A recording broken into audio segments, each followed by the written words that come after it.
Oi, eu sou o Felipe, calma, você não tá no canal errado, eu só passei aqui rapidinho pra avisar que agora você pode fazer parte do clube de membros do canal aqui embaixo. Lá você vai ter acesso antecipado a todos os contos de terror que saírem aqui, além de conteúdo inédito, ou seja, sai um vídeo aqui, um vídeo pros membros, um vídeo aqui, um vídeo pros membros e assim sucessivamente. E também, claro, acesso aos vídeos clássicos que eu tive que tirar do ar lá do outro canal, Jogo da Esquerda e Direita, Tommy Taff, enfim, são mais de 100 horas de conteúdo que eu tô reeditando e corrigindo algumas coisas pra trazer pra cá melhorzinho, porque o YouTube ainda pega no pé, né? Quem já faz parte do Apoia-se continua a mesma coisa lá, tá? Eu só tô trazendo pra cá esses conteúdos pela praticidade. Clicou, já tem acesso a tudo, não precisa ficar esperando por mim. Muito mais fácil. Então considere vir pra cá pro Seja Membro também. Agora sim, vamos pro vídeo.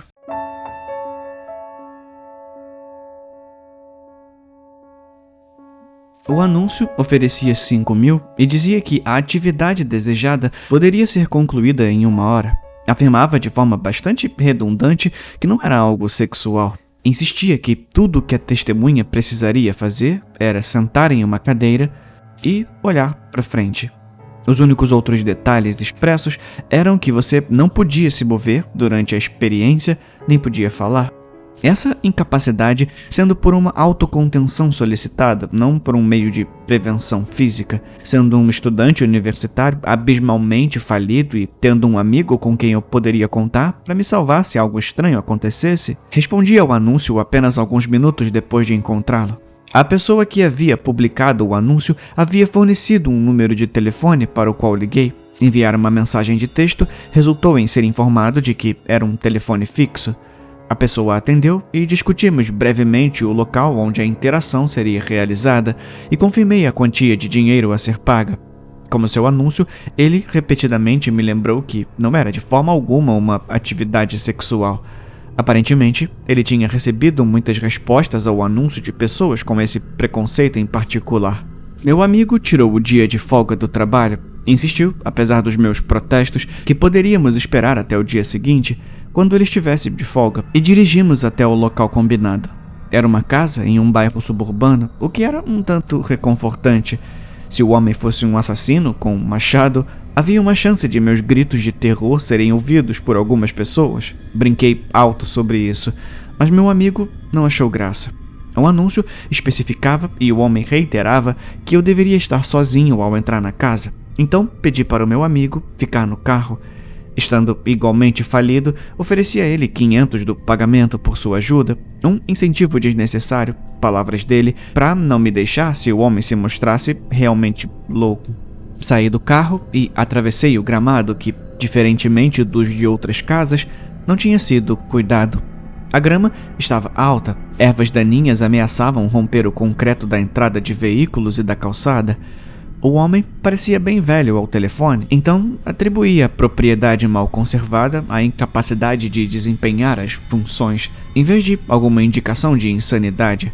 Fui instruído a entrar imediatamente assim que chegasse, então não me incomodei em bater.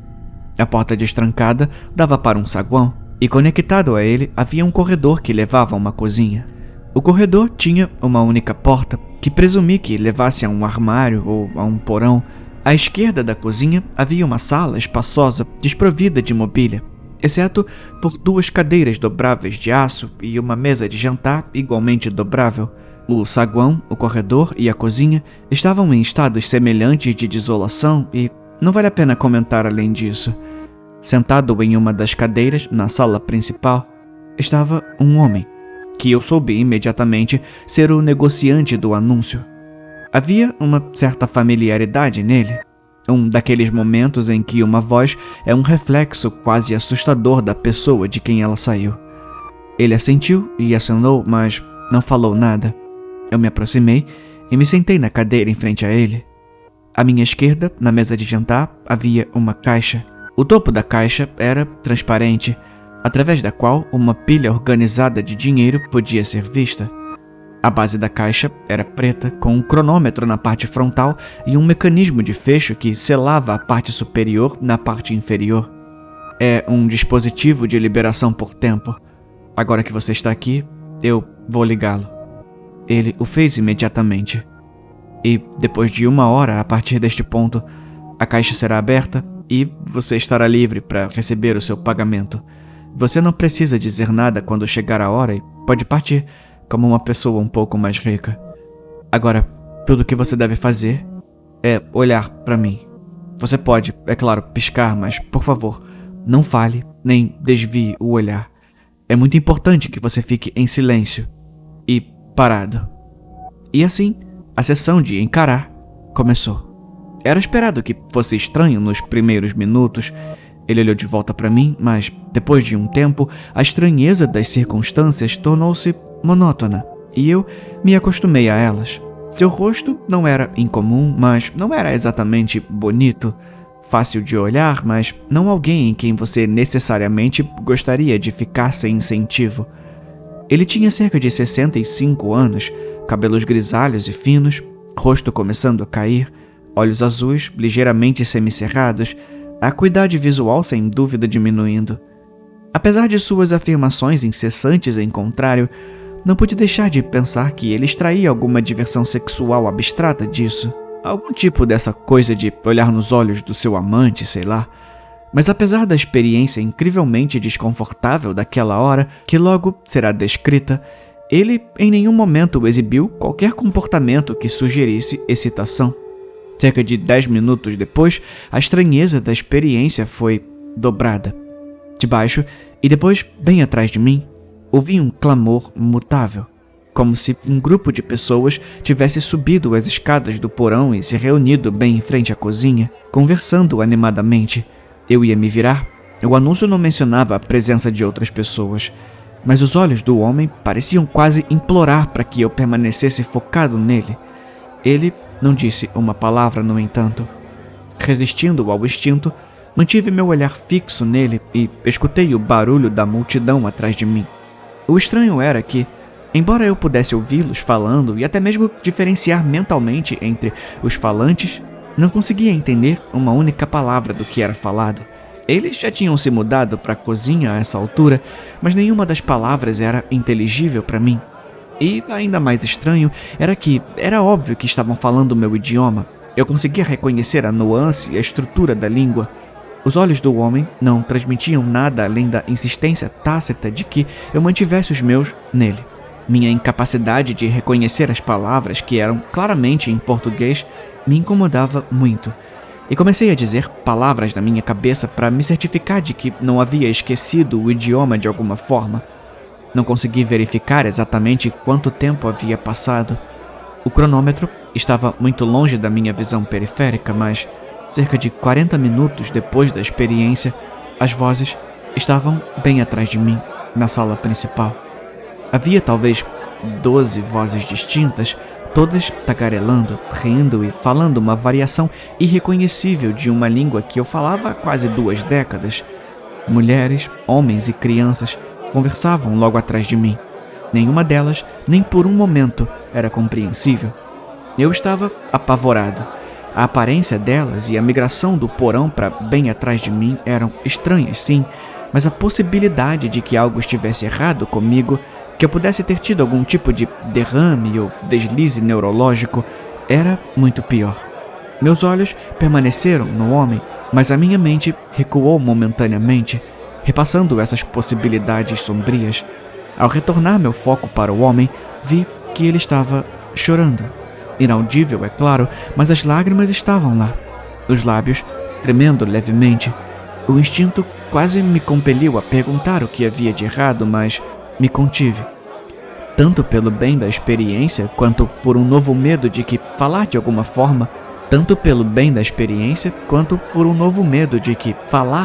alguma forma chamaria a atenção dos festeiros para mim. E por alguma razão inexprimível, eu tinha certeza de que chamar a atenção deles não era algo que eu queria. Um novo terror surgiu então. E se o grupo continuasse o movimento e eles avançarem, aglomerando-se ao nosso redor? A cada segundo que passava, eu ficava mais certo de que ver essas pessoas faria algo horrível acontecer. Suas vozes ficaram mais altas, mas não mais próximas. Comecei a tremer, meu batimento cardíaco acelerou e minha respiração ficou difícil. Tentei me acalmar, mas a presença daquelas pessoas atrás de mim era tão terrível, de uma forma que ainda não consigo encontrar palavras para descrever adequadamente. Contra o meu controle, Enquanto o estremecia, soltei um gemido baixo. Era quase inaudível, mais uma liberação de ar do que uma emissão adequada de cordas vocais, mas os olhos do homem se arregalaram de terror e atrás de mim, pela primeira vez, eu ouvi algo que podia entender. Ah, alguém gostaria de se juntar à festa? Eu congelei no lugar.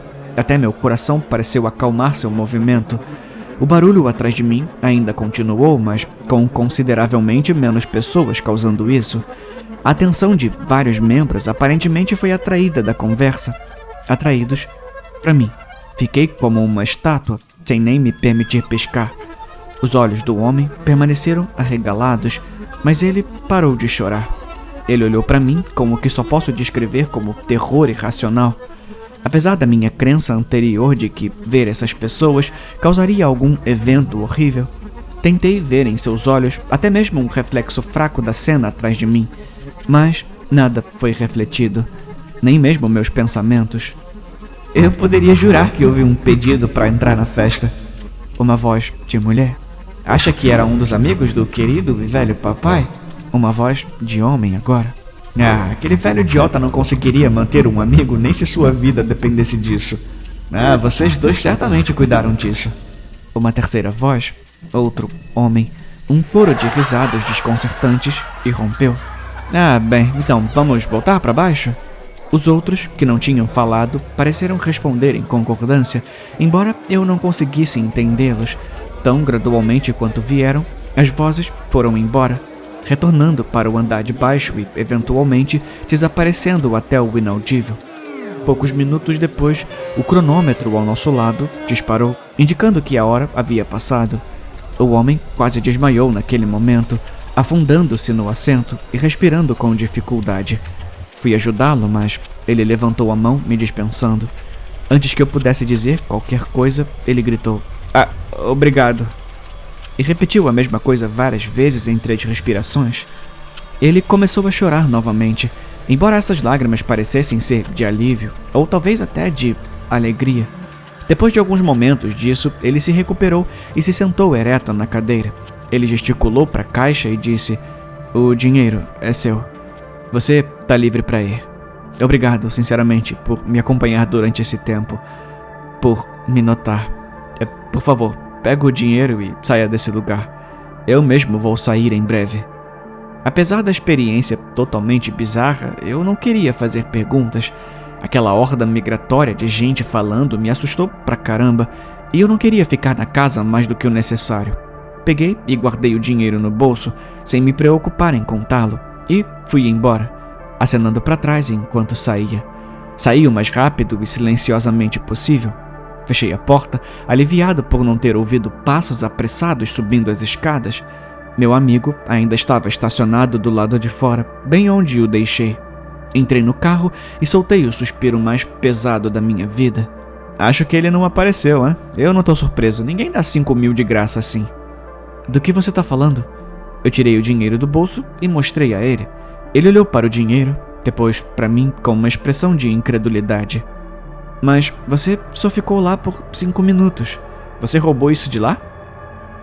Eu ri. O tipo de risada nervosa que você solta quando alguém diz algo extremamente estranho, ou depois de ter sobrevivido a uma experiência perigosa. No meu caso, qualquer um dos dois poderia ter sido a causa. Finalmente me recompus e disse: "Do que você está falando? Eu fiquei lá dentro por 1 hora. O dinheiro estava em uma caixa trancada, com um cronômetro, definido para esse período de tempo." A expressão do meu amigo passou de descrença para preocupação, e ele apontou para o relógio em seu rádio. Lembrei-me de que horas eram quando saí do carro pela primeira vez e vi que apenas 5 minutos haviam se passado desde então. Olhei para o relógio e então voltei meu olhar para o dinheiro, como se, de alguma forma, isso reconciliasse a disparidade nas percepções de tempo.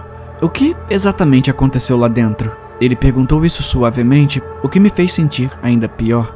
Eu não queria que ele pensasse que eu era louco ou que eu tinha machucado alguém e roubado o dinheiro, mas para evitar a suspeita anterior, eu não podia contar a ele sobre o que realmente aconteceu.